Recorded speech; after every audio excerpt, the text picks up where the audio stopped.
everyone is talking about how phenomenal AI is for learning anything, and I wanted to use it for my exams, but all the advice and information out there is so vague and impractical. So I created my own realistic and efficient study method that uses ChatGPT to learn faster than ever before. Jumping straight in, one of the topics I did last semester was diabetic nephropathy. And when studying a topic like this, the first thing I'd ask ChatGPT to do is to create 20 multiple choice questions with 5 answer options for second year UK medical students on this topic. By the way, don't worry, every prompt I use is going to be in the description below. First, I always try to specify who it's making the answers of the questions for, because second year versus final year med students have a pretty different answer. And second, I always tailor even these initial questions to my specific exam. And then, when I'm done answering these questions, I also ask it to explain each of these answers with the questions and answers in tabular format. Putting it in a table just helps the information be more digestible. And the reason I start every single one of these study sessions by testing myself is because all of us have some sort of initial pre-existing knowledge in our head about the topic that we're studying. So at least trying to attempt some practice questions straight away kickstarts your brain. It helps me think about the important things that relate to this topic. For example, here in these MCQs, we can see the screening,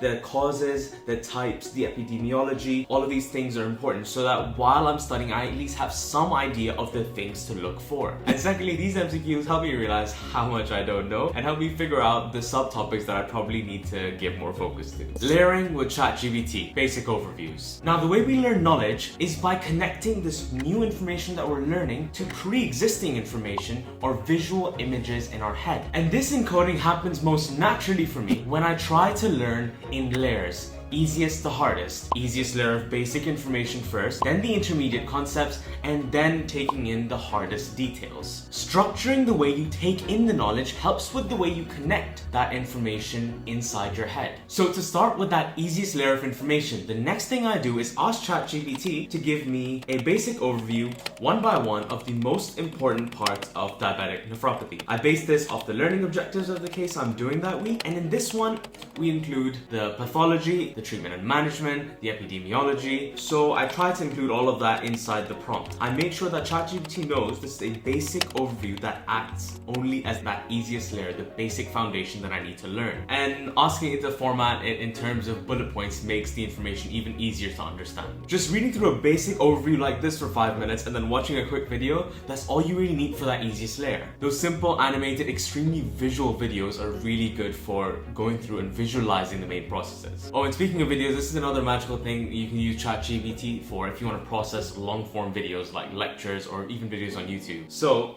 what I do is before I watch this video, I go on YouTube, get the transcript of the video, put it on ChatGPT and say summarize the key points for second year med students, make sure you use bullet points, etc. and boom. For a long video, you now have a well-formed summary that tells you whether it's worth watching this whole video or even which parts are worth watching. ChatGPT recall questions. By this point of the session, I've now started to skim the condensed notes or the textbooks that I'll be using for the main knowledge that I need to learn. And as I read through this textbook or condensed notes, the way I've processed information for years is converting them into recall questions so that I can then use these questions to test myself in future revision sessions. But the biggest barrier to using this method is that creating these questions takes a while. And if you're in a time crunch, it's more of a passive step that doesn't directly help you learn. So to make it more efficient, copy and paste one subchapter at a time into ChatGPT and ask it to create a list of questions based on this information, making sure all the details are being covered by the questions, asking it to use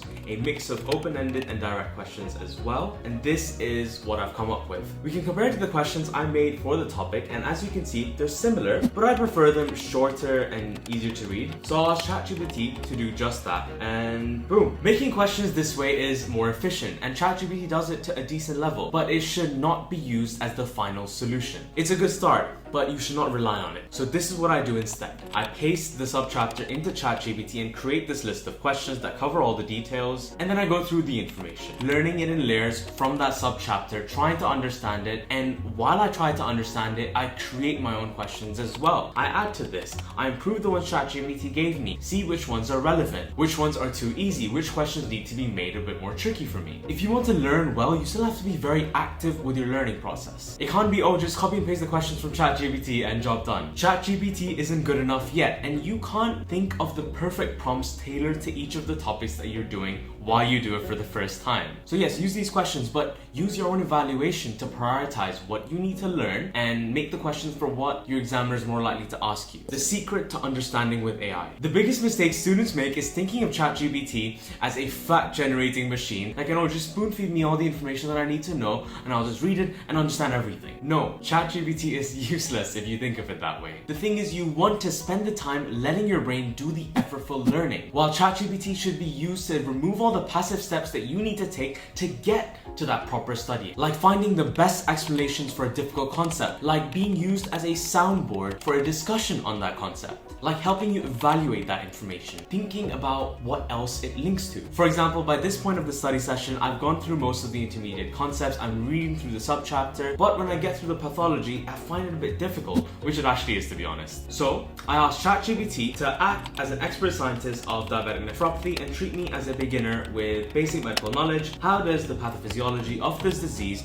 come about from diabetes? Format this in a step-by-step process involving as many variables and molecules as possible. Make sure it's all concise and easy to understand. Provide bullet points instead of the paragraphs. So you get a pretty decent process of how this condition comes from diabetes. And yes, go ahead and read it. But while you read this, think about how accurate it is, how complete it is. Ask yourself how this step links to that step. Compare this explanation with the one in your textbook or your condensed notes. Compare it to what you already know about the basics of the disease or about the kidneys. See, thinking about what you're reading here, that process right there, where instead of just reading this and moving on, you actively question these steps, compare it to what you know, and then think about the gaps in these steps as well. That is where deep learning happens. Explore the explanation. Now, once you think about this, ask ChatGPT about those gaps, about the things that you noticed in this step-by-step process. Go a bit more specific. For me, I know I needed to know a bit more about how this increased pressure occurs or how glomerular damage happens as well. So just ask it to expand on that. Can you expand on the increased glomerular pressure, I can never say that word, and how it occurs due to the high blood glucose levels, and connect it to the damaging of the vessels as well. And make this a continuous process. Do it again and again and explore the explanations that ChatGPT gives you while you primarily read through and process your notes. When I'm studying normally, I never really get to process the information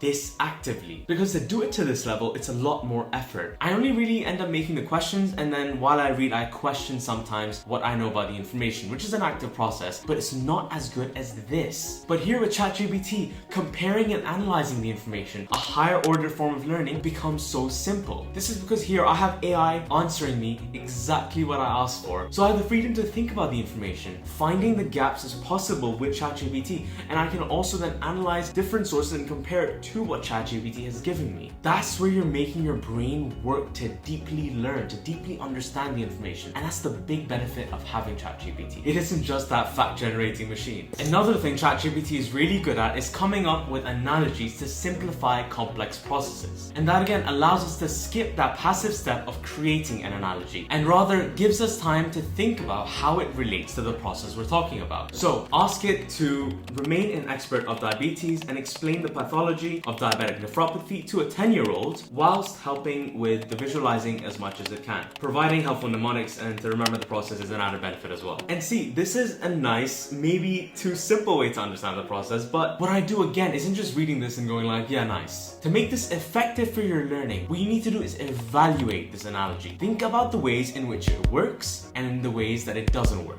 By this point, you've read at least the basics and some of the intermediate concepts of the topic, so compare it to what you know. Think about the limitations here. For example, for this, I don't think it explicitly talks about the inflammatory factors or the oxidative stress part of the effect. It doesn't really give us an idea of the specific cellular changes that happen within the kidney as well, while this side effect of diabetes occurs, which is all the stuff that we actually need to know for our exams. And to be honest, once you think about it like this, if you want, you can even ask ChatGPT to find limitations in this analogy and think about the ways that it doesn't work and see whether you were right or wrong and see what it thinks. So the point is that doing this meta-learning thing, evaluating that analogy, all of this is much more effective than just reading through and trying to memorize it. And if you actively think like this, even for a few minutes, then trust me, you won't need spaced repetition to remember this. It will be glued in your head much better than any sort of reading or memorizing would have done. Active recall with ChatGPT. After making the questions and understanding 3 to 4 topics using ChatGPT, I now practice these questions that I made from this session and from previous sessions on those topics and recall the information. I do this to the best of my ability, and it's okay if you don't get most of the answers, especially in the first session, but this is good anyways. Your ability to put mental effort and recall the information is part of that effective learning strategy. Again, this is something ChatGPT can't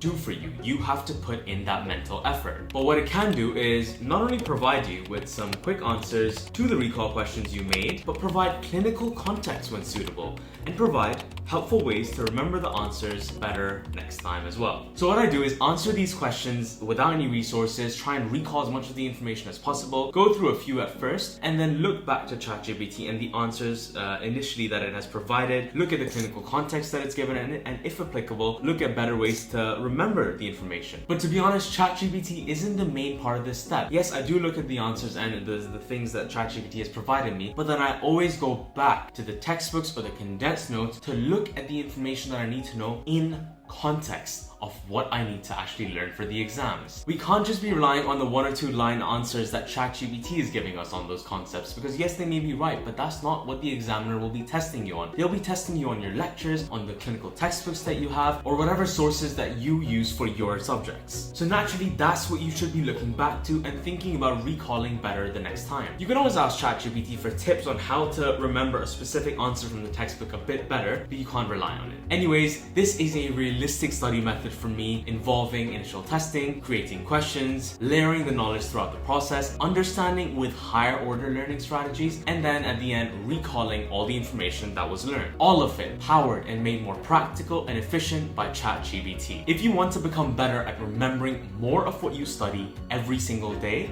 then check this video out. Here I go through the 6 special steps that you need to understand if you literally want to absorb the information that you read. Well, most of the time. Anyways, thank you so much for watching. I really hope this was helpful, and I will see you in the next one.